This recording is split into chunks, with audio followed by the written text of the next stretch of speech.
திட்டம் பிள்ளையாவுக்கு மட்டும் பாடம் கற்றுக் கொடுக்கணுங்கிறது இல்லை, பாலாக்குக்கும் ஆண்டவர் பாடம் கற்றுக் கொடுக்கக்கூடிய தெய்வம். இப்போ நம்ம பாஸ்டர்ல இந்த 24 வருஷம் இதனுடைய பின் பகுதியில நான் சொல்லிட்டு இருக்கிறேன்.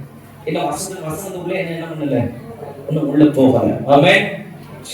ஓகே, ஆண்டவர் இந்த நாளிலே நம்முடைய சபைக்கு முடிந்த உடனே சாப்பாடு வாங்கி கொடுத்த குடும்பங்களை கர்த்தர் ஆசீர்வதிப்பாராக. ஆண்டவருடைய நிறைவாக கர்த்தர் பெருக பண்ணுவாரா. புரிஞ்சுச்சா? புரிஞ்சுதா புரியலையா? என்ன புரிஞ்சுச்சு? சாப்பாடு இங்கே இருக்குது, லேட்டானாலும் பிரச்சனை இல்லைன்னு புரிஞ்சுக்கிட்டீங்க. ஆண்டவருடைய நிறைவாக ஆசீர்வதிப்பாராக. இஸ்ரவேலை ஆசீர்வதிப்பதே கர்த்தருக்கு பிரியம் என்று கர்த்தர் கண்டார். இது நடந்தவுடன் பிள்ளையாம் பாலாக்கை சந்திக்கும்படி போகிறான். பாலாக்கை பார்க்கும்படி போன பொழுது பாலாக் பிள்ளையாமை கட்டி அணைத்துக் கொள்கிறான்.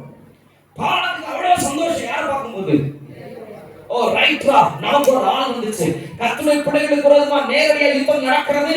அந்த யுத்தத்தை நம்ம ஜெயிக்க முடியாத முடிவு பண்ண உடனே அவன் மறைவிடங்களே நமக்கான யுத்தத்தை நடக்கிறார்கள். கர்த்தருடைய பிள்ளைக்கு 2 யுத்தம் இருக்குது. ஒன்று நேரடியான யுத்தம், இன்னொன்று மறைவிடங்களில் நடக்கிற யுத்தம். ஆனா இந்த 2 யுத்தத்தையும் அவனுக்கு தெரியாது. இந்த 2 யுத்தத்தையும் துவங்குறவன் அவன், முடிக்கிறவன் தேவனாக கர்த்தர். யுத்தத்திலே துவக்கம் அவன் கரத்திலே, முடிவு கர்த்தருடைய கரத்திலே உண்டாயிருக்கிறது. யுத்தம் எவ்வளவு பெரிதாக இருந்தாலும் யுத்தத்தினுடைய முடிவிலே தேவன் நம்மை ஜெயிக்கும்படி செய்வார். யுத்தம் நமக்கு சாதகமாகவே முடியும். யுத்தத்தினுடைய முடிவு நமக்கு சாதகமாகவே இருக்கும். அல்லேலூயா.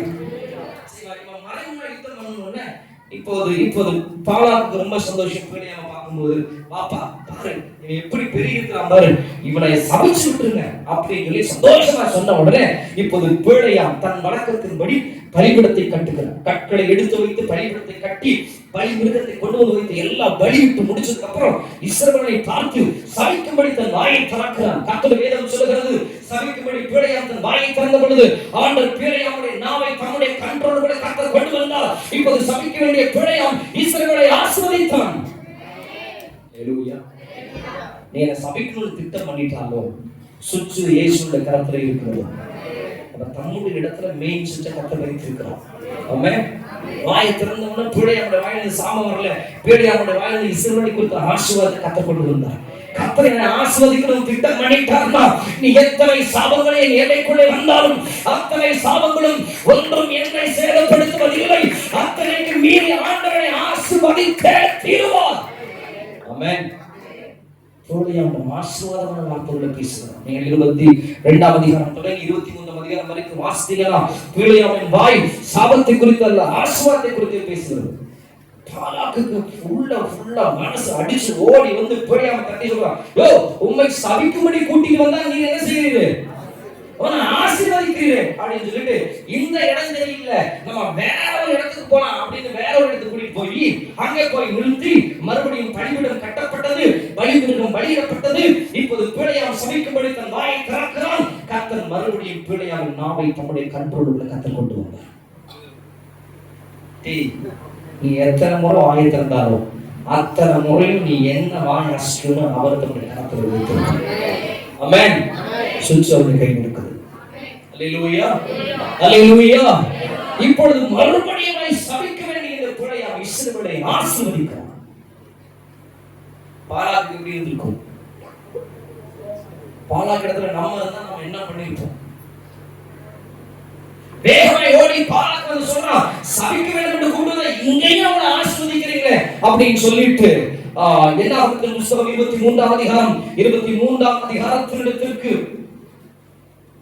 27ஆம் வசனத்தை கூட நான் கொஞ்சம் வாசிக்கிறேன், ரொம்ப நல்லா இருக்கு.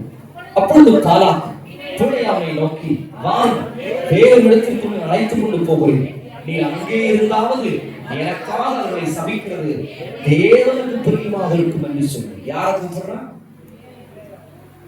யாரை கூப்பிடுறான்? சொல்லுங்க. பிள்ளையாமையும் கூப்பிடுறான். இவனுக்கு ஆதரவா யாரையும் கூப்பிடுறான்? அவர் என்னுடைய தேவன்டா. நாமே வர மாட்டேங்குது. இங்க பாலாக்கு சப்போர்ட்டா நடந்து நிறைய பேர் உள்ள உட்கார்ந்துருக்கீங்க போல இருக்கு. ஆமென்.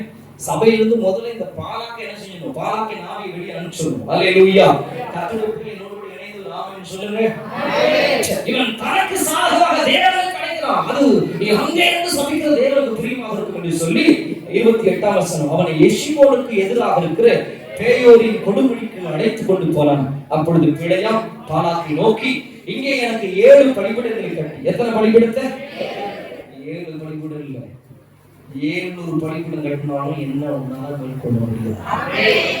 7 பலிபீடங்களை கட்டி இங்கே எனக்கு 7 காளைகளையும் 7 ஆட்டுக்கடாக்களையும் ஆயத்தம் பண்ணுட்டார். ரொம்ப அழகான இந்த மந்திரம் சொல்றவர்கள் ஒரு பயன்படுத்துகிற வார்த்தையெல்லாம் ரொம்ப அழகா இருக்கும். கூவாத ஓடி ஒண்ணு, கூவர ஓடி ஒண்ணு, விளைஞ்ச பழம் ஒண்ணு, விளையாத பழம் ஒண்ணு அப்படின்னு சொல்லுவாங்க. இது நமக்கு என்ன செய்யாது, புரியாது. இப்ப உங்களுக்கு வசனம் புரியாத மாதிரி அதுவும் நமக்கு என்ன செய்யாது, புரியாது. கூவாத ஓடி, கூவாத ஓடினா என்னது? கூவாத ஓடினா விளக்கோடி ஒண்ணு, கூவர ஓடினா சேவை ஒண்ணு, ரெண்டையும் கொண்டு வா. இந்த மாதிரி அவங்க சொல்லுவாங்க. இங்கேயும் இந்த பிள்ளையாம் பாலாக்கிட்ட சொல்றாங்க, எனக்கு 7 பலிபீடம், 7 காளைகள், 7 ஆட்டுக்கடாக்களை ஆயத்தப்படும். 30ஆம் வசனம். பிள்ளையாம் சொன்னபடி பாலாக் செய்து ஒவ்வொரு பீடத்தில் ஒவ்வொரு காளையும் ஒவ்வொரு ஆட்டுக்கடாக்கையும் பண்ணிவிட்டார். பிள்ளையாம் சொன்னது அப்படியே யார் கேட்கிறார்? பிள்ளையாம் சொன்னதை நீங்க எவ்வளவு கேட்டாலும் சரி சாமி, அவன் எல்லா மாதிரி 7 பலிபீடத்தை கட்டு, 70 பலிபீடத்தை கட்டு, 700 பலிபீடத்தை கட்டு, முடிவு ஆண்டுடைய கருத்தில் இருக்கிறான். கட்டி முடிச்சவனதான் இப்பொழுது பிள்ளையாவுக்கு புரிகிறது, நான் எத்தனை பலிபீடங்கள் கட்டினாலும் இஸ்ரவேலை சபிப்பதல்ல, இஸ்ரவேலை ஆசீர்வதிப்பதை கர்த்தருக்கு புரியும் என்று பிள்ளையாம் கண்டுபிடித்தார். அல்லேலூயா. என்னை ஆசீர்வதிக்க வேண்டும் தேவ திட்டம். அல்லேலூயா. என்னை ஆண்டவர் ஆசீர்வதிக்க விரும்புகிறார். அல்லேலூயா. கர்த்தருடைய ஆசீர்வாதம் இருக்க தேவன் விரும்புகிறார். நம்ம எப்படி இருப்பதல்ல தேவ திட்டம், நம்முடைய கைகளை பலப்படுத்த வேண்டும் என்பது தேவ திட்டம், நம்ம பெருகிறது தேவ திட்டம், ஆசீர்வதிக்கப்படணும்ன்றது தேவ திட்டம். அப்ப இஸ்ரவேலை பார்த்து கர்த்தர் 5 விதமான ஆசீர்வாதங்களை சொல்கிறார். அதை மட்டும் வேகமாய் பார்த்து நம்ம ஜெபிக்க போகிறோம். என்னாகமத்தின் புத்தகம் 24ஆம் அதிகாரம் 24ஆம் அதிகாரத்தினுடைய 5-6 வசனங்களை வாசிக்கலாம். என்னாகமம் 24 5ஆம் வசனம் 6ஆம் வசனம். யாக்கோபே உன் கூடாரங்களும் இஸ்ரவேலே உன் வாசஸ்தலங்களும் எவ்வளவான காலங்கள் அவைகள் பரவி போகிற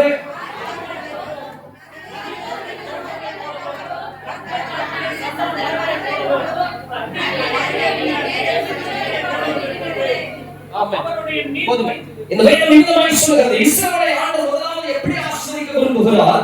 யாக்கோபே உன் கூடாரங்களும் இஸ்ரவேலே உன் வாசஸ்தலங்களும் எவ்வளவு அழகானவர்கள் என்றால், முதலாவது இஸ்ரவேலை எங்க ஆசீர்வதிக்க விரும்புகிறார்னா, ஆண்டவர் நம்முடைய குடும்பத்தை கர்த்தர் ஆசீர்வதிக்கும்படி விரும்புகிறார். குடும்பம் தேவனால் ஆசீர்வதிக்கப்பட வேண்டும் என்பதே தேவ திட்டம். குடும்பத்தை ஏற்படுத்தினவர் தெய்வம். ஆமென். முதல் குடும்பம் தேவனால் ஏற்படுத்தப்பட்டது. ஆண்டவரை ஏதேன் என்று சொல்லப்படுகிற மகிழ்ச்சியின் இடத்திலே கர்த்தர் வைத்தார். தேவ திட்டம் என்னன்னா, குடும்பம் மகிழ்ச்சியோட இடத்துக்குள்ள இருக்க வேண்டும் என்பது தேவ திட்டம். ஆமென். நம்ம ஊர்ல சொல்லுவாங்க, திருமணங்கள் எதிலே நிச்சயிக்கப்படுகிறது? சொர்க்கத்தில் நிச்சயிக்கப்படுதுன்னு சொல்றாங்க. தேவன் நிச்சயமாகவே குடும்பத்தை சந்தோஷத்துல தான் கர்த்தர் உருவாக்கினார். ஆமென். சொர்க்கத்தில் நிச்சயிக்கப்படுகிற குடும்பங்கள் இன்னைக்கு உண்மையாவே சொர்க்கத்தில் தான் இருக்கிறதா? குடும்பம் எப்படி இருக்குது? குடும்பம் நரகமாக இருக்கிறது. வீட்டுக்கு மனைவி சொல்றால், என்னால் வீட்டுக்குள்ள இருக்கவே முடியல, என்னை எங்காவது வெளியேற வந்துப்பாங்க. நீங்க எல்லாம் பரலோகத்துக்கு வந்திருக்கிறீங்க, என்ன நீங்க பாக்குற பார்வையில நீங்க தான் இல்லைன்னு சொல்லி வெளியே இருக்கிற சில குடும்பங்கள் மனைவி சொல்ற வார்த்தை என்ன, எங்காவது வெளியே எப்ப பார்த்தாலும் வீட்டுக்குள்ளே இருக்கிறது சொல்றாங்க. வீட்டுக்காரர் என்ன சொல்றாரு? வீட்டுக்காரர் நீங்க ஒண்ணும் சொல்றது இல்ல. வீட்டுக்காரர் வெளியே இருந்தா பிரச்சனை, வீட்டுக்கு வந்தாவே நொங்கி நொய்யுங்கிறார். வெளியே எவ்வளவு நேரம் இருந்தாலும் எனக்கு பிரச்சனை இல்லை, வீட்டுக்கு வந்தாலும் கேட்கிற கேள்விகள் என்ன முடியுது. நம்ம ஒண்ணு யோசிப்போம், அவங்க வேற ஒண்ணு யோசிப்பாங்க. நம்ம ஒரு பதில் சொல்லுவோம். புருஷனிடத்துல எப்போதும் ஒரு பதில் இருக்கும், மனைவியிடத்துல எத்தனை கேள்விகள் இருக்கும்? அந்த ஒரு பதில் இருந்து 1000 கிளை கேள்விகள் இருக்கும். இதெல்லாம் எத்தனை புக்கு போட்டாலும் நமக்கு என்ன பண்ண முடியாது, படிச்சாலும் நம்ம வாழ்க்கை முடிகிற வரைக்கும் நம்ம அதில் என்ன ஆக முடியாது, பாஸ் ஆகவே முடியாது. எத்தனை பேர் நீங்க பாக்குறீங்களா? நாங்களாம் பாஸ் ஆகி வந்துருமா இருக்கு, பாஸ் ஆகிடுவீங்களா? எத்தனை பேர் இருக்கிறீங்க? 35 மார்க் வாங்குவீங்களா? இப்போ வாங்குவீங்களா வாங்க மாட்டீங்களா? வாங்கிடுவீங்களா? உங்க வீடு இவங்க கேட்கும், ஏன்னா உங்க மார்க் வாங்கணும்னு போடுவாங்க. நீங்க சொல்லுங்க, உங்க வீட்டுக்கு 35 மார்க் வாங்கிடுவாங்க நினைக்கிறீங்கன்னா நீங்க கேட்கிற கேள்வியில புரியல. அப்போ கணவன் மனைவியும் ஒருவரப்பட்டு இருப்பதுதான் தேவனுடைய திட்டம். ஊரில் இருக்கிற எல்லாருடைய நமக்கு ஒரு மணி இருக்கும். ஆனா நம்ம மனைவி கிட்ட நமக்கு ஒரு மணி இருக்காது, நம்ம புருஷன் கிட்ட ஒரு மணி இருக்காது. அது ஒரு மாதிரி மனமா இருக்கும். நம்ம இந்த பக்கம் போவோம், அவங்க அந்த பக்கம் என்ன செய்வாங்க. ஆபிரகாம் லோத்திடத்திலே சொன்னதை போல, நீ கிழக்கே போனால் நான் எங்க போறேன், நீ வடக்கே போனால் நான் எங்க போறேன், தெற்கே போறேன். ரெண்டு இருதயங்களும் ஆண்டவர் சொல்றாரு. இரண்டு பேரும் ஒருமித்து இருந்தாருடைய ஒருமித்து என்ன செய்ய முடியாது, நடக்க முடியாதுங்கிறது. ஆமா, ரெண்டு பேரும் ஒருமிச்சு இருக்க முடிய மாட்டேங்குது. குடும்ப ஜெபம் செய்யுங்கள் என்று சொன்ன பொழுது நான் சொன்ன குடும்ப ஜெபம் செய்யுங்க, குடும்ப ஜெபம் பண்ணியா பிரச்சனை வராது அப்படின்னு. அடுத்த முறை போகும்போது சொன்னாங்க குடும்ப ஜெபத்தை தான் மாஸ்டர் பிரச்சனையே. ஏன் அப்படின்னு, இல்ல நான் ஒரு பாட்டு எடுக்கிறேன், அவர் ஒரு பாட்டு எடுக்கிறாரு, நான் ஒரு பாட்டு பாடுறேன், அவர் பாட்டுக்கு என்ன பண்றாரு, பாடுறாரு. நான் பாடும்போது நான் மெதுவா பாடுறேன், அவர் வேகமா கையை தட்டுறாரு. எனக்கு ஒரு மாதிரி ஆத்திரமா வருது பாஸ்டர். அவர் ஜெபிக்கிற ஜெபத்தெல்லாம் எனக்கு கோவமா வருது. என்னால அவரோட சேர்ந்து என்ன பண்ண முடியல, ஜெபிக்க முடியல. இங்க இருக்கிற எத்தனை வீடுகளில் குடும்ப ஜெபம் இருக்கிறது? ஆமென். ஒருமனப்பட்டு ஜெபிக்கிறீர்களா? அல்லேலூயா. நான் கேட்டேன், எத்தனை வீடுகளில் குடும்ப ஜெபம் இருக்குதுன்னு கேட்டேன். நல்லா கையில தூக்குங்க. சந்தோஷம். குடும்ப ஜெபம் இல்லாத வீடுகளிலே குடும்ப ஜெபத்தை ஏற்படுத்துங்கள். குடும்ப ஜெபம் ஒன்றே உங்கள் வாழ்வினுடைய ஆசீர்வாதத்தினுடைய அறிகுறியாக இருக்கிறது. நான் உங்களை பார்த்து கேட்கிறேன், நீங்கள் கடைசியாக இப்பொழுது கணவன் மனைவி கை கொடுத்து ஜெபித்தீர்கள். இப்ப அவங்கள தான் கேட்கிறேன், உங்க வீட்டுக்காரர் கையை எப்பொழுது பிடிச்சு ஜெபம் பண்ணுவீங்க? உங்க வீட்டுக்காரர் கையை எப்பொழுது பிடிச்சு ஜெபம் பண்ணுவீங்க? அது கையெல்லாம் பிடிக்கிறது தேவனுடைய பிள்ளைகளே, ஆண்டவர் அதை விரும்புகிறார். கணவன் மனைவியும் கரம் கொடுத்து ஜெபித்தார். பூமியிலே இரண்டு பேர் ஒருமனப்பட்டிருந்தார், கர்த்தர் உடனே இறங்குவார். ஆமென். கணவன் மனைவி கடைசி எப்போ உபவாசம் பண்ணி ஜெபம் பண்ணுவீங்க? சேர்ந்து எப்பொழுது ஜெபித்தீர்கள்? எந்த குடும்பத்திற்குள்ளே குடும்ப ஜெபம் இருக்கிறதோ அந்த வீடு ஆசீர்வதிக்கப்பட்ட வீடாக இருக்கும். அந்த வீடு தேவனால் கொடப்படுகிற வீடாக இருக்கும். நிறைவானது வரும்போது குறைவானது ஒளிந்து போகும் என்று கர்த்தர் வேதம் சொல்கிறது. குடும்ப ஜெபம் இருக்கிற வீட்டுக்குள்ளே தேவ பிரசன்னம் காணப்படும். ஆனால் இன்னைக்கு பிசாசு என்ன செய்கிறான்? கணவன் மனைவி கூறதோ, மனைவி கணவன் கூறதோ எழுதப்படுகிறான். அவர்கள் ஒருவர் கடிச்சு பச்சிக்கிற ஓரைகளை போல இருக்கிறார். ஒரு கர்த்தருடைய ஊழியத்திலே ஒரு கணவன் ஜெபிக்கும்படி வந்து சொன்னார், பாஸ்டர் எனக்காக ஜெபம் பண்ணுங்க. எனக்கு கட்டி வைக்கும் போது ஒரு பிசாசை கட்டி வச்சுட்டாங்க. அந்த பிசாசை இந்த 40 வருஷமா கட்டிட்டு அது விட்டு படுற பாடு பெரிய பாடாக இருக்குன்னு சொன்னார். ஊழியர் அவருக்காக ஜெபம் பண்ணி அனுப்பினார். பெண்கள் வரிசை வந்தது. பெண்கள் வரிசையை ஒரு அம்மா வந்து சொன்னார்கள், ஐயா எனக்காக ஜெபம் பண்ணுங்க. எதற்காக ஜெபிக்க வேண்டும்? ஏன்னா ஒரு சாத்தானுக்கு கட்டி வச்சுட்டாங்க. 40 வருஷமா இந்த சாத்தானுக்கு நான் படுற பாடு பெருசா இருக்குன்னு சொன்னாங்க. கூட்டம் எல்லாம் முடிஞ்சது என்ன, இவங்க 2 பேரும் சேர்ந்து நின்னாங்க. அப்பதான் அந்த ஊழியக்காரன் தெரிஞ்சது, அந்த வீட்டுக்குள்ள சாத்தானும் பிசாசும் சேர்ந்து 40 வருஷமா எதை நடத்திருக்குது. குடும்பம் பரலோகமாக இருக்கிறது தெய்வ திட்டம், ஏதேனுக்குள் இருக்கிறது தெய்வ திட்டம். ஆனா இன்னைக்கு நம்முடைய வீடுகள் அவ்விதமாக இருக்கிறதா? ரட்சிக்கப்படாத கணவன், நம்மை புரிந்து கொள்ளாத கணவன், நம்மை புரிந்து கொள்ளாத மனைவி, குடும்பத்துக்குள்ளே உண்டாகிற சண்டைகள். நான் இன்னும் சொல்றேன், பிள்ளைகளுடைய பல ஆசீர்வாத குறைகளுக்கு காரணம், நம்முடைய பல நன்மை குறைகளுக்கு காரணம் என்னவென்றால் நம்முடைய எல்லைகளுக்குள்ளே குடும்ப ஜெபம் இன்மையே பல ஆசீர்வாத குறைகளுக்கு காரணம். ஒரு முறை ஒரு வீட்டினுடைய கதவு கட்டப்பட்ட உடனே வீட்டை திறந்து அவர் வீட்டுடைய புருஷன் வந்து நின்றார். பக்கத்து வீட்டுக்காரர் வெளியே நின்றிருந்தார். கேட்டாரு, ஏன் நீங்க ஜெபம் பண்ணலையா அப்படின்னு கேட்டாரு. இவர் சொன்னாரு, இல்ல நான் இனிமே தான் ஜெபம் பண்ணுவேன். இல்ல டெய்லி 8 மணிக்கு ஜெபம் பண்ணிருக்கீங்களே, நான் என் வீட்டுல இருப்பேன், 8 மணிக்கு நீங்க எப்போ ஜெபம் பண்ற ஜெபத்தை நான் கேட்டுட்டே இருப்பேன். இன்னைக்கு ஜெபம் பண்ணல, அதனாலதான் என்னடா 9 மணிக்கு வெயிட் பண்ணேன், இன்னுமே என்னோட ஜெபிக்கலே தான் உள்ள வந்து உங்களை தட்டி கேட்டேன் அப்படின்னாரு. அப்ப ஏன்னா 7:30 மணிக்கு 2 பேருக்கு பயங்கர சண்டை. அதனால இன்னைக்கு நானும் ஜெபத்துக்கு மாட்டேன், நீயும் தனியா போய் ஜெபம் பண்ணிக்க, நான் போய் என்ன பண்ணிக்கிறேன் தனியா ஜெபம் பண்ணிக்கணும் போயிட்டாங்க. ஆனா பக்கத்து வீட்டுக்காரர் பல நாட்களாக கவனித்தவர் இன்னைக்கு ஜெபிக்கிறவங்க வந்து கேட்கிறார். அருமையான கர்த்தருடைய பிள்ளைகளே, உங்கள் அருகாக இருக்கிற வீடுகள் உங்களுடைய ஜெபங்களை எதிர்பார்க்கிறார். கணவன் மனைவி 2 பேரும் கரம் கோர்த்து ஜெபம் பண்ணுவாங்க. எத்தனை புருஷன்மார்கள் உங்கள் மனைவிக்காக ஜெபிக்கிறீர்கள்? இதெல்லாம் கைது பண்ணிக்கிறீங்களே. இன்னைக்கு மத்தியானம் மட்டும் தான் எனக்கு சாப்பாடு, நைட் நம்ம வீட்டுக்கு தான் போகணும். நான் ஹோட்டலுக்கு போய்க்கவே கிடைக்கிறது. எத்தனை மனைவிமார்கள் ஒரு புருஷனுக்காக ஜெபிக்கிறீர்கள்? ஒரு அம்மாட்ட சொன்னேன், அம்மா நீங்க இப்படி ஜெபம் பண்ணுங்க அப்படின்னா நான் ஜெபிக்கிறேன், ஆனா மறந்துடுற மாதிரி இல்லை. எப்படிமா ஜெபம் பண்றீங்க? அது குடிச்சு வந்து படுத்துருக்குங்க. எது அது குடிச்சு வந்து படுத்துருக்குங்க.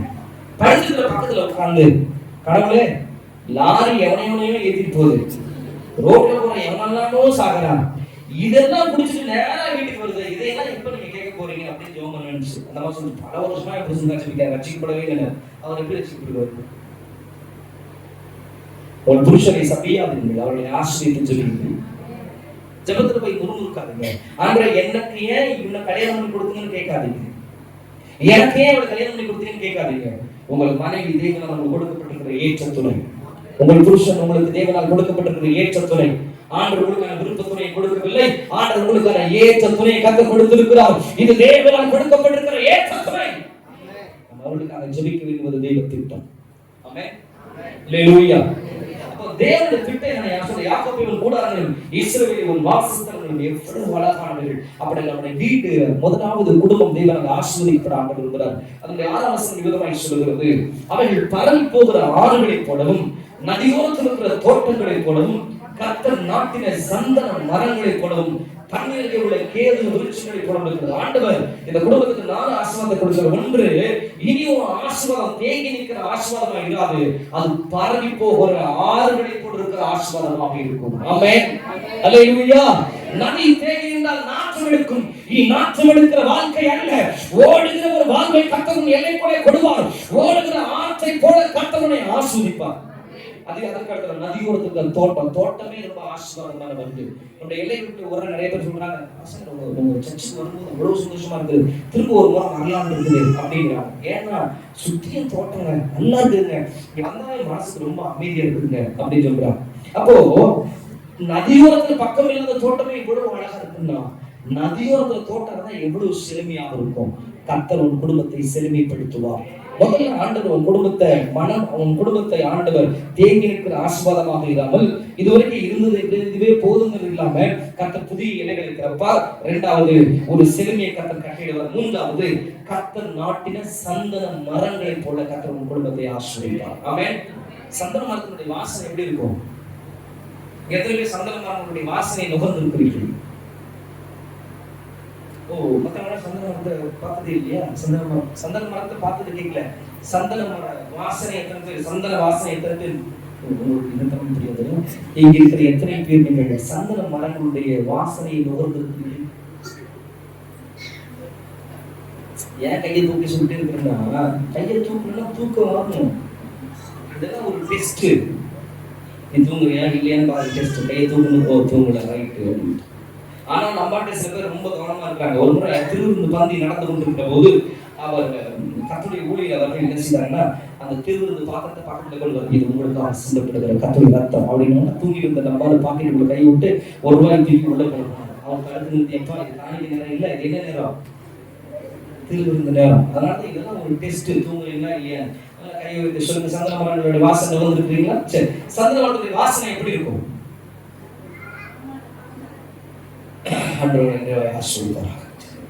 சந்தனங்களுடைய வாசனை மிகுந்த நறுமணம் உள்ளதாக இருக்கும். அந்த வீடு சர்ச்சுக்கு போறோம், அந்த வீடு அது எப்பவும் சண்டைங்க.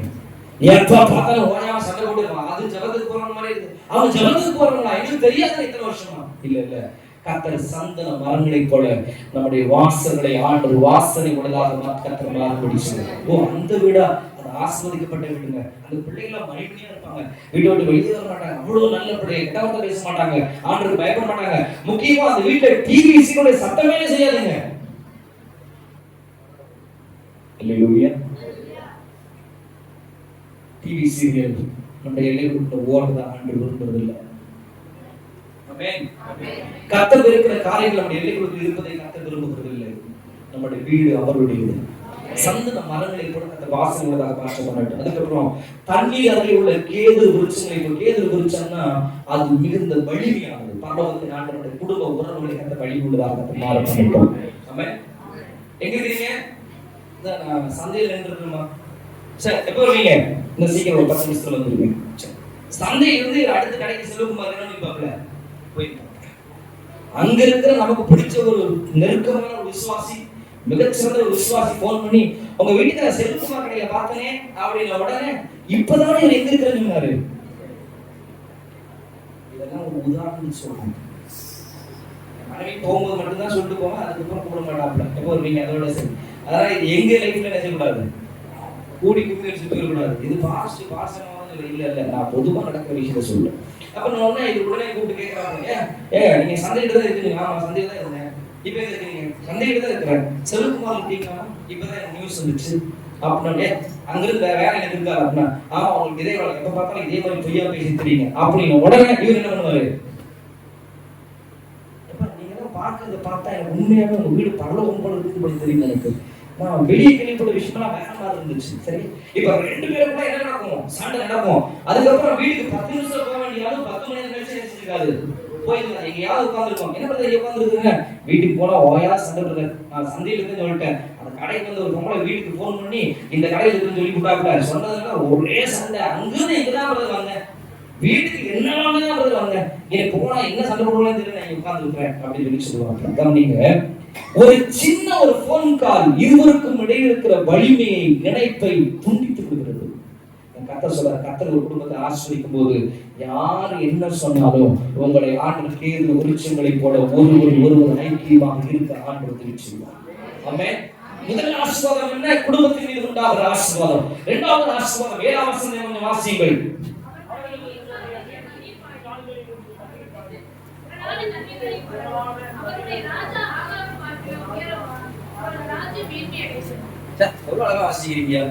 கொஞ்சம் நல்லா சத்தமா திடகாத்திரமா தேவ வசனங்களை ஜீவனோட வாசிங்க. இல்ல தக்கவே வாசிங்க, பக்கரியில வாசிங்க.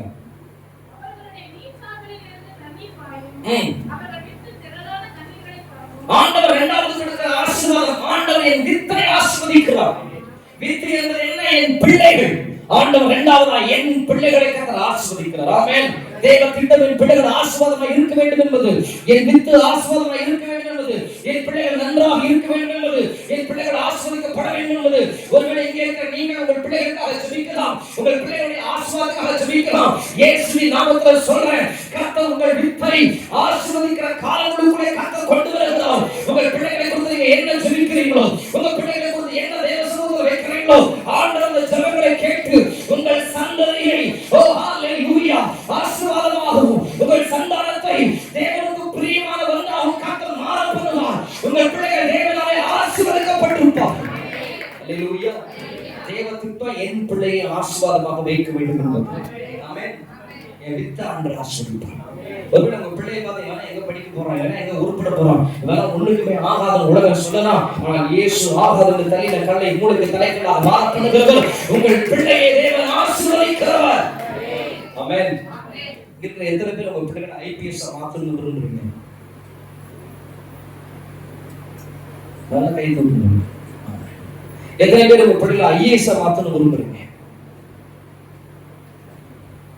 ஐபிஎஸ் இல்ல ஐஏஎஸ் இல்லையா? இங்க இருக்கிற எத்தனை பேர் உங்கள் பிள்ளைகளை கவர்மெண்ட் உத்தியோகத்தில் உட்கார வேண்டும் என்று விரும்புகிறீர்கள்? கர்த்தர் வரும் நாட்களிலே கர்த்தர் நம்முடைய விருப்பங்களை கர்த்தர் நிறைவேற்றி நம்முடைய சந்ததிகளை மேன்மைக்குள்ளாக கர்த்தர் நிற்க பண்ணுவார். அவன் விரும்புவதை அவன் கரத்திலே கர்த்தர் கொடுப்பார். ஆமென். இங்க இருக்கிற எத்தனை பேர் இன்ஜினியர் என் பிள்ளை மாறணும்னு விரும்புறீங்க?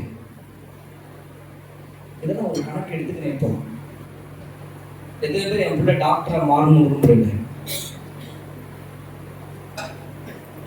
சின்ன வயசு ஆரம்பிக்கும் போது நம்ம பிள்ளைகள் ஸ்கூலுக்கு போறதுனால அவன் எப்ப பார்த்தாலும் கையில குச்சி எடுத்துட்டு அவன் பாடம் நடத்துவான் எல்லாருக்கும்.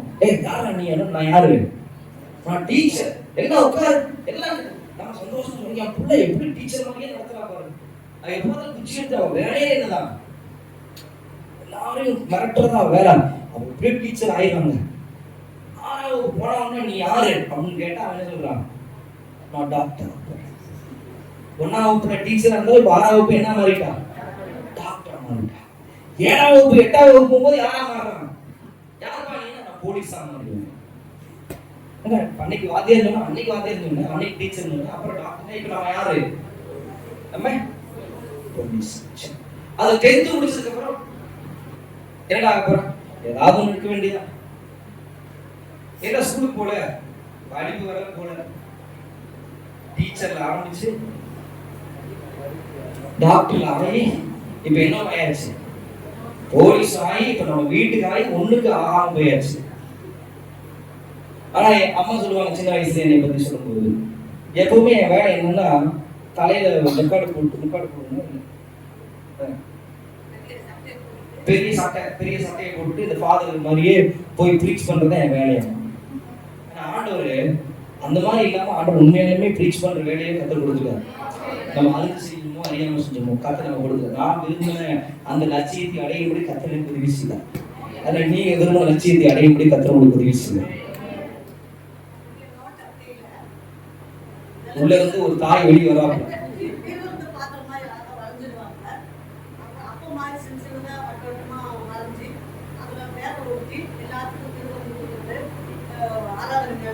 அப்பவே இதுக்கு டெமோ அப்பவே பார்த்துருக்கோம். ஆர்டர் எவ்வளவு நல்லது பாருங்க. ஆர்டர் பார்த்தாரு. சரி இன்னைக்கு நீ அப்போ கொடுக்குறியா, சரி இன்னைக்கு கொடுத்து 1 ஜூன் 1 கொடுத்தோம்னா ஆண்டவர் இப்போ நம்ம கருத்தை அதை கொடுத்து வைக்கிறது எவ்வளவு நல்ல ஆண்டவர். நம்ம பிள்ளைகளை கொடுத்த திட்டங்களை ஆண்டவர் நிறைவேற்றும். உங்க பிள்ளைகளுடைய வாழ்க்கையை கத்தர் திட்டமாய் ஒரு நன்மை கத்தர் புறப்பட்டு செய்வார். உங்க பிள்ளைகளுக்கு ஏற்ற மனவாளனை மனவாட்டியை கத்தர் ஏற்ற நேரத்தை கத்தர் கொண்டு வருவார். உங்க பிள்ளைகளுடைய எதிர்காலங்களை கத்தர் ஆசீர்வதிப்பார். ஒரு பிள்ளைகளுக்கு ஒருவேளை புத்திர சந்தானம் இல்லாமல் இருக்குமானால் இயேசுவின் நாமத்தில் புத்திர சந்தானத்தை கத்த கொண்டு வருவான். எந்த பிள்ளை ஆகாதுன்னு சொன்னார்களோ அந்த பிள்ளையை மூளைக்கு தலைக்கமாக தேவன் மாறுபடி செய்வார். அது கத்தராலே ஆகும். ஆகாதவன் பிள்ளை ஆகிற பிள்ளையாக மாறுவான். ஆகாதவன் பிள்ளை அதே போஷிக்கிற பிள்ளையாக மாறுவான். ஒரு பிள்ளை தேவனாலே ஆசீர்வதிக்கப்படுவான். பிள்ளை கொடுத்த கவலை கத்தர் பாரப்படுவாராக. உன் வீட்டு திரளான தண்ணீர்களை பாருங்கள். தண்ணீர் என்பது பரிசுத்த ஆவியானவரை குறிக்கிறது. தலை என்பது சபையை குறிக்கிறது. தலை என்பது கர்த்தருடைய வார்த்தையை குறிக்கிறது. ஆண்டவர் உங்கள் பிள்ளைகளுடைய திருச்சபைக்குள்ளே தண்ணீருக்குள்ளே ஆவியானவருக்குள்ளே ஆண்டவர் பிள்ளைகள் ஆண்டவர் வளரப்படுவாராக. ஆமென். அல்லேலூயா. கூட ரட்சிக்கப்படல சர்ச்சைக்கு வரமாட்டீங்களா? இல்ல ஆண்டவர் காரியங்களை மாற்றுவார். பின்வாங்கி போன உங்கள் பிள்ளைகளை ஆண்டவர் திரும்பமாக கர்த்தருடைய சபைக்குள்ளே ஆண்டவர் கொண்டு வருவார். ஜெபிக்காத உங்கள் பிள்ளைகளை ஆண்டவர் திரும்பமாக ஜெபிக்கும்படி செய்வார். வேதத்தை வாசிக்காத உங்கள் பிள்ளைகளை ஆண்டவர் வேதத்தை வாசிக்கும்படி செய்வார். சில நாட்களிலே ஒரு கர்த்தருடைய ஊழியரை பார்க்கும்படி போன பொழுது சிறு வயதில் அந்த தம்பியை நான் பார்த்திருக்கிறேன். அவன் சர்ச்சுக்குள்ள உள்ள வரவே மாட்டான். பெருசா எதுவுமே எந்த இன்ட்ரெஸ்டும் காமிக்க மாட்டான். ஆனா இப்ப போய் பார்க்கிறேன், அவன் முன்னாடி நின்று எல்லாத்தையும் அழகா செய்யறான். அந்நிய பாஷை பேசுறான். அவன் அழகா சர்ச்சுல எல்லா வேலையும் செய்யறான். என்ன நடந்துச்சு கேட்டோம்னா சொன்னாரு, என்னன்னு தெரியல, ஒரு நாள் தனியா உட்காந்து கோவி அழுதுட்டு இருந்தான் சர்ச்சில் உட்காந்து. அதுக்கப்புறம் அவன் வாழ்க்கையில ஒரு பெரிய மாற்றம் உண்டாச்சு. இப்ப நான் எதுவுமே சொல்றது இல்ல, சர்ச்சில் எல்லாத்தையும் அவனே செய்யறான். ஆமா, கர்த்தர் ஒரு திட்டத்தை உங்கள் பிள்ளையை கொடுத்து கத்த வைத்திருக்கிறார். நிச்சயமா உங்கள் பிள்ளைகளை திரும்ப தமிழகத்திலே கத்த கொண்டு வருவார். ஆமென். நம்ம பிள்ளைகளை ஆண்டவர் ஆசீர்வதிப்பார். எத்தனை பேர் சொல்றீங்க, என் பிள்ளையை கர்த்தர் ஆசீர்வதிப்பார், என் பிள்ளை நல்லா இருப்பான், நான் அடைய முடியாத உயரங்களை கர்த்தர் என் பிள்ளையை அடையும்படி செய்வார். அல்லேலூயா. நான் போகாத இடங்களுக்கு கர்த்தர் என் பிள்ளையை கர்த்தர் கொண்டு வருவார்.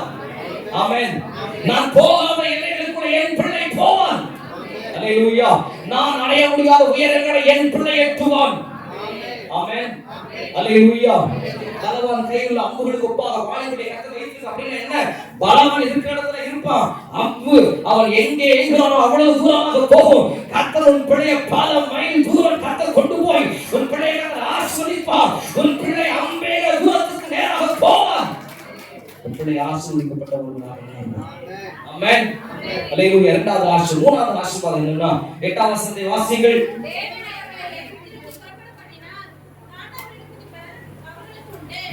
மிருகத்துக்கு ஒத்த பலன் அவர்களுக்கு உண்டு. மூன்றாவது ஆசீர்வாதம், சரீரத்தின் மீது உண்டாகிற ஆசீர்வாதம். கர்த்தருடைய பிள்ளைகளே, சரீரத்தில் வியாதிகளை சத்துரு கொண்டு வரலாம், பிரச்சனைகளை கொண்டு வரலாம், போராட்டங்களை கொண்டு வரலாம். ஆனால் சுகமாக்குற ஆண்டவர் இன்றைக்கு உயிரோடு கூட இருக்கிறார்.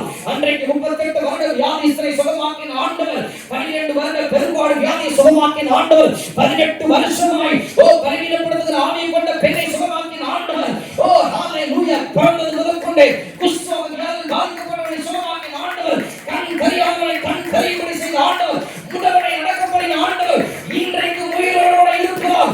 அவர்களை குணமாக்கும்படி விரும்புகிறார். காண்டாம் மிருகத்துக்கு ஒத்த ஒரு பலனை உனக்குடைய ஆண்டவர் தரிப்பிக்கும்படி விரும்புகிறார். தேவனுடைய சுகமாக்குதல் இன்றைக்கு உண்மை. அந்த சுகமாக்குதல் உன் சரீரத்துக்குள்ளே இறங்கும். உன் சரீரத்தில் ஒரு அற்புதம் உண்டாகும். இயேசுவின் நாமத்தினாலே இந்த வசனத்தை பிரசங்கம் பண்ணும்போது ஒரு உயிர்த்தெழுதலின் மேகம், சுகமளிக்கிற மேகம் உன்னை மூடுவதாகும். உன் பலவீனங்கள் மறைவதாகும். எந்த பலவீனம் காணப்படுகிறதோ அதன் மீது கை வைத்து சொல்லுங்கள், காண்டாம் மிருகத்துக்கு ஒத்த ஒரு பலன் எனக்கு உண்டு. காண்டாம் மிருகத்துக்கு ஒத்த ஒரு பலன் எனக்கு உண்டு. ஆண்டவர் உன்னை பலப்படுத்துவார். கர்த்தர் உன்னை சுகமாக்குவார்.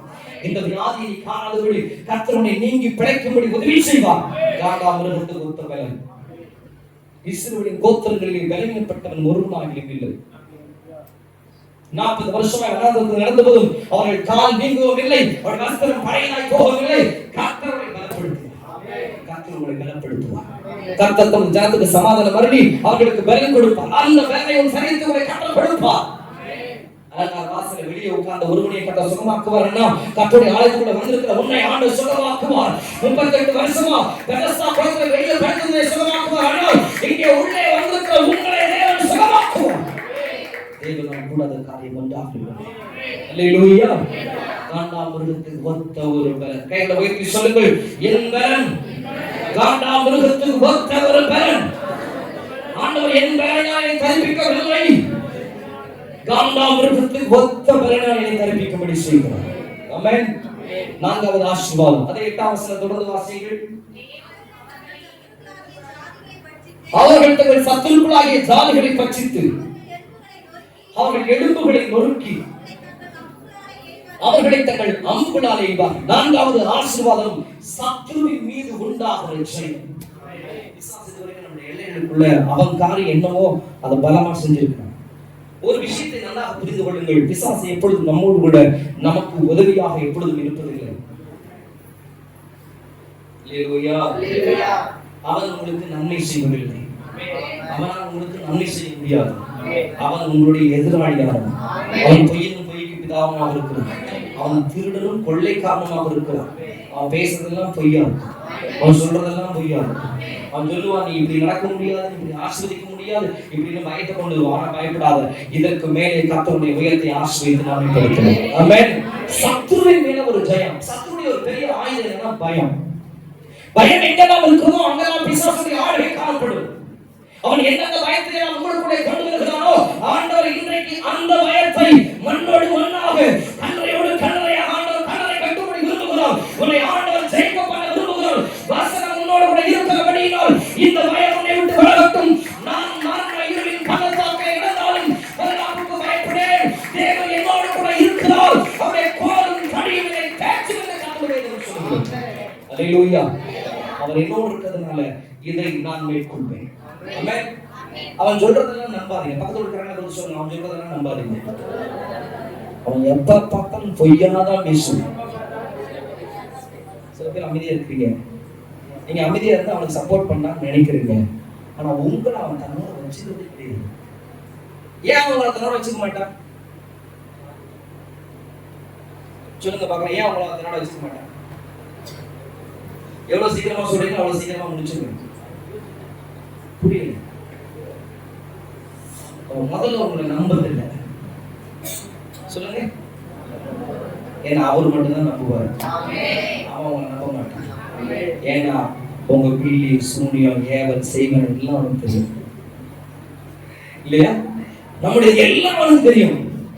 நம்ம யாருன்னு அவனுக்கு தெரியும். அவன் நினைப்பான், இவன் தாயின் வீச்சில் இருக்கும் போதே இவனை தெரிஞ்செடுத்து நீ எலும்புகள் உருவாகிறதுக்கு முன்னாடி என்னுடையவன் பேர் வச்சு இவனுக்கு தேவையான எல்லாத்தையும் கொடுத்து இதுவரைக்கும் நடத்தின இந்த ஆண்டவருக்கே இவன் துரோகம் பண்றானே, நம்ம ஒண்ணுமே செய்யாம இவன் எப்படி நமக்கு நன்மை செய்வாங்க அவங்கள நம்ப மாட்டான்.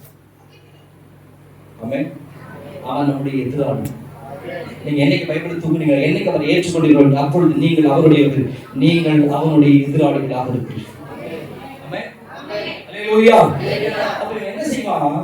தோல்வியின் வார்த்தை காதுல சொல்லும், இதெல்லாம் நடக்கும், இப்படி எல்லாம் ஆயிரும், என்ன நடக்கும் போது பார்த்தே நாளைக்கு நீ சுருக்கு போட்டுதான் என்ன போற என்ன சொல்லுவாங்க. சொல்லும்போது சொல்லுங்க, நான் சுருக்கு போட்டு சாக மாட்டேன், எனக்கு போடப்படுகிற சுருக்கை எடுக்கும்படி ஆண்டவர் உதவி செய்வார். நீ சொல்றது ஒன்னே நான் நம்ப மாட்டேன்டா. அவன் சொல்ல வேண்டிய காரியம் என்னது? நம்ம பையன் எப்ப பார்த்தாலும் பிராங்க் பண்ணிட்டு நண்பர்கள் சில நேரங்கள்ல நான் இங்கிருந்து கிளம்பி போயிட்டு இருக்கேன், போகும்போது அவங்க கேட்பாங்க, எங்கேயா இருக்கிறேன் அப்படின்னு கேட்டு நான் சொல்லுவேன், இந்த வீட்டை விட கடவுள் இல்லையா அப்படின்பேன்.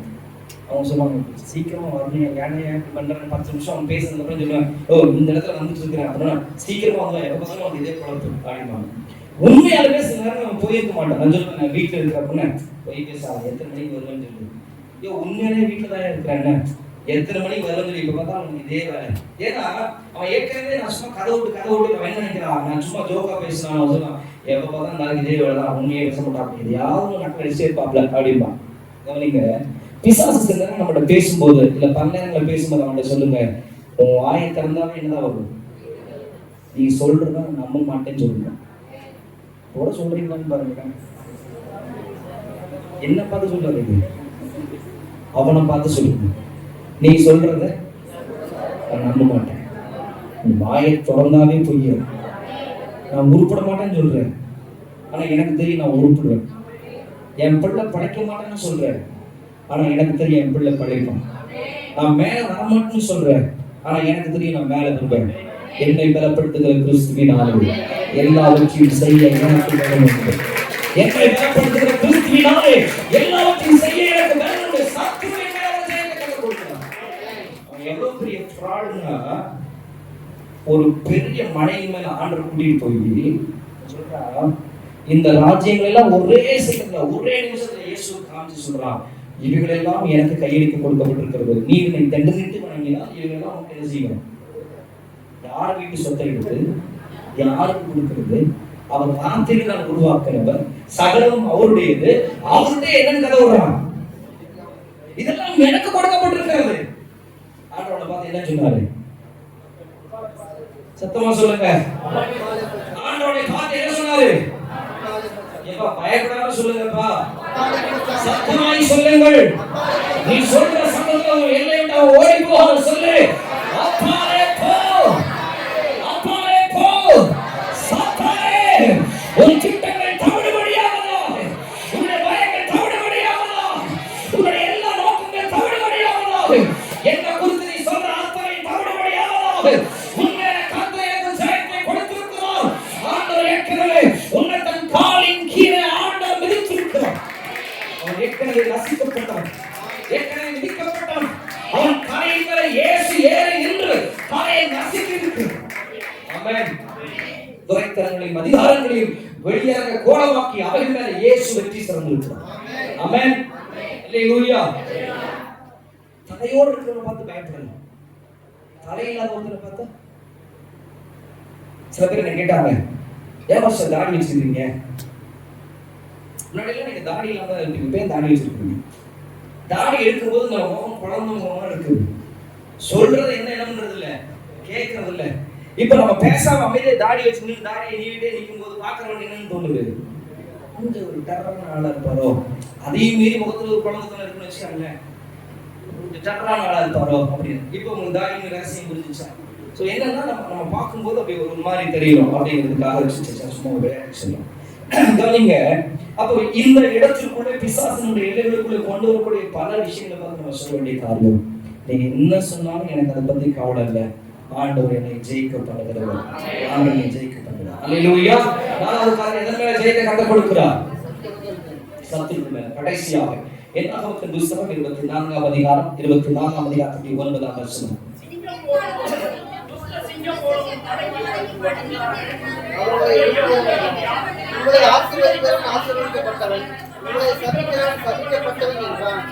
ஆசீர்வாதம் ஊழியர்கள் மேல உண்டாகிற ஆசீர்வாதம்.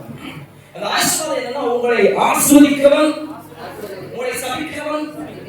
ஆண்டவர் இஸ்ரவேலுக்கு கொடுத்த 5வது ஆசீர்வாதம் ஊழியர்கள் மீது உண்டாகிற ஆசீர்வாதம்.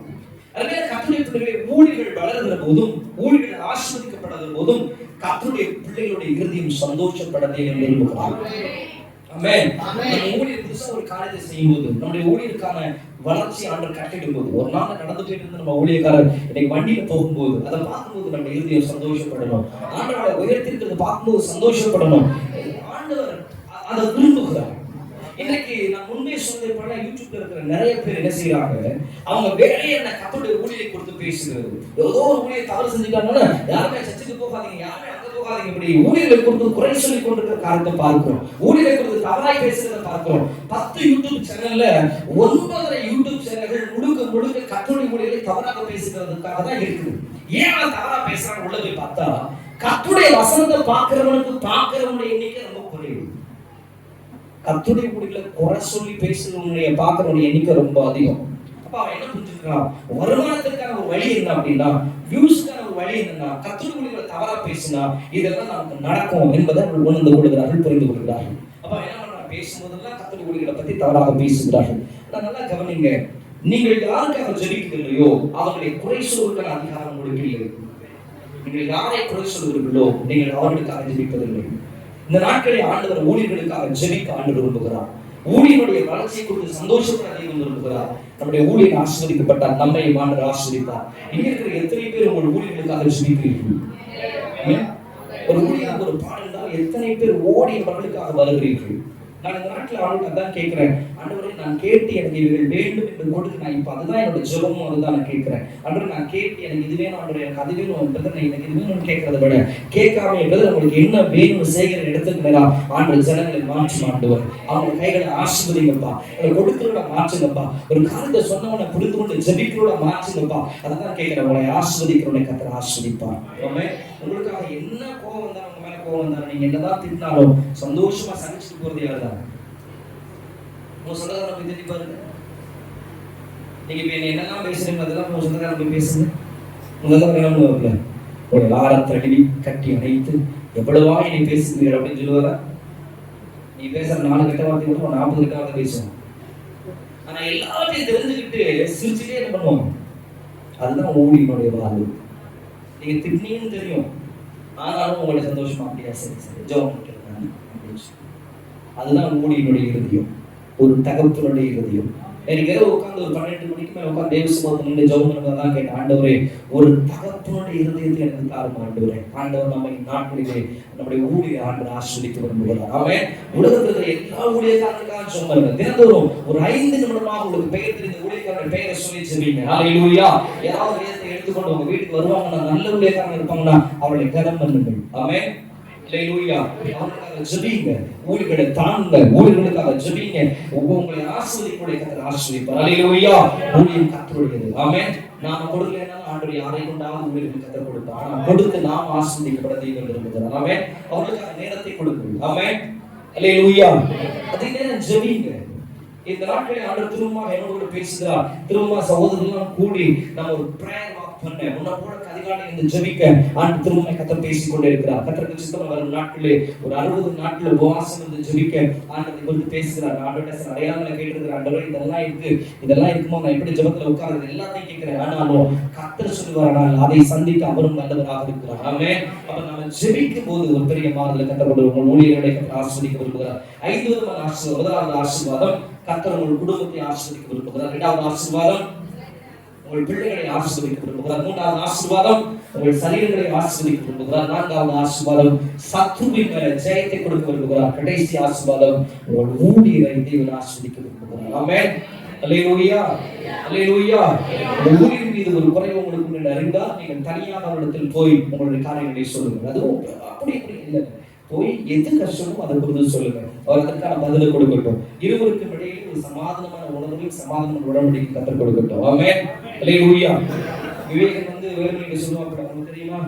நம்ம பாஸ்டர் வண்டாரன் ஜோனிகிட்ட சொல்லுவாப்ல, ஜோனி என்னவாப்ல விவேகனுக்கு எல்லாம் சொன்னா பொண்ணு விவேகன் சொன்ன 4 வார்த்தையா இருக்கும். ஆனா ஜோனி எத்தனை வார்த்தை சொல்லுவாப்ல? 40 வார்த்தை. அந்த 40 வார்த்தையை போய் டைட்டஸ் சொல்லுவாப்ல, டைட்டஸ் 4 வார்த்தையா சொல்லுவாப்ல. ஆனா விவேகன் எத்தனை தான் சொல்லிப்பாப்ல? 4 தான் சொல்லிப்பாப்ல. ஆனா டைட்டஸ் எவ்வளவு சொல்லுவாப்ல? 4 சொல்லுவாப்ல. சரியா? அதனால நேரா அந்தந்த ஊழியக்காரர்கிட்ட நீங்க சொல்லுங்க, எதிர்கொள்வதை சொல்லுங்கள், அதை மாற்றி காட்டுறவங்களுக்கு உதவி செய்வாராக. இப்ப கூட எனக்கு ஊழியக்காரர் ஆலோசனை கொடுத்தாரு, ஆனா நீங்க உங்க இந்த இது ரொம்ப பெருசா இருக்கு, நீங்க நிற்கும் போது நீங்க தெரிய மாட்டேங்கிறீங்க, அந்த பிரச்சனை இப்படிதான் தெரியுதுன்னா அது ஒரு ஆலோசனை படுத்ததுனால திடீர்னு வந்ததுக்கு திடீர்னு ஞாபகம் வந்தது, அதை இறக்கி கீழே வச்சேன். இப்ப எனக்கும் அது கொஞ்சம் ஈஸியா இருக்கிற மாதிரி இருக்கு. உங்களுக்கு ஈஸியா இருக்கா? கொஞ்சம் நேரம் பார்க்கறதுக்கு ஈஸியா இருக்கு. ஏன்னா ஒண்ணு விட உங்களுக்கு கொஞ்சம் பிரச்சனை என்னன்னா, கொஞ்சம் தூரமா நின்று பார்த்த மாதிரி இருந்தது, இப்ப கொஞ்சம் பக்கத்துல இருந்து பார்க்கறதுனால தூங்குறது கூட கொஞ்சம் கஷ்டப்பட்டு தூங்குற மாதிரி இருக்கு இல்லையா? அது எவ்வளவு கஷ்டம். ஆனா அவர் என்ன சொல்றது, நம்ம என்ன தெரியல இல்ல, சில ஆலோசனை வருகிற போது அதை எடுத்துக்கொள்ள கர்த்தர் உதவி செய்வாராக. ஆமென். அப்ப தேவ திட்டம் இஸ்ரவேலை ஆசீர்வதிப்பதை கர்த்தருக்கு பிரியம். ஆமென். நம்மை ஆசீர்வதிக்க ஆண்டவர் விரும்புகிறார். கண்களை மூடி அந்த வசனத்தை கையில் வச்சு ஜெபம் பண்ணுங்க. ஆண்டவர் நீர் என்னை ஆசீர்வதிக்க விரும்புகிறதற்காக ஸ்தோத்திரம். இஸ்ரவேலை ஆசீர்வதிப்பதை கர்த்தருக்கு பிரியம். என்னை ஆசீர்வதியும் ஆண்டவரே, என்னை ஆசீர்வதியும் ஆண்டவரே. அல்லேலூயா. ஓ ரகாபா ராஷிகா தலோதரவரவ அந்த 4 ரியாஸ்கள் இருக்கும். எல்லா சுடிக்காரங்க வாயில திறந்து அந்த வசனத்தின் மேல கை வைக்கிற வேதாகமத்துல வசனத்தின் மேல கை வச்சு ஜெபிங்க. ஆண்டவரே நீர் என்னை ஆசீர்வதியும் ஆண்டவரே, நீர் என்னை ஆசீர்வதியும் ஆண்டவரே, இயேசுவை ஆசீர்வதியும். உங்களுக்கு புரியல சொன்னீங்களே, என்னை ஆசீர்வதிங்க. கேட்க ஆரம்பிங்க. எத்தனை பேர் கேட்க போகிறீங்க? என்னை ஆசீர்வதியும் ஆண்டவரே, என்னை ஆசீர்வதியும் ஆண்டவரே. ஹalleluya ஹalleluya. ஓ மை நன்றியோடு கூட மை துதிக்கிறோம், மை ஸ்துதிக்கிறோம். ஹalleluya. உமக்கு ஸ்தோத்திரம் ஸ்தோத்திரம் ஸ்தோத்திரம். ஹalleluya. உமக்கு நன்றி உமக்கு நன்றி உமக்கு நன்றி. ஓ உமக்கு ஸ்தோத்திரம் ஆண்டவரே, உமக்கு ஸ்தோத்திரம் ஐயா. தேவ கரம் இறங்கி வருவதாக. அப்படியே மனதார ஆண்டவரே ஸ்தோத்திரம் பண்ணுங்க. ஸ்தோத்திரம் ஸ்தோத்திரம் ஸ்தோத்திரம் ஸ்தோத்திரம். யாராவது ஒருவர் சொல்லப்பட்ட வார்த்தைகளுக்காக ஒப்பு கொடுத்து சொல்லுங்க.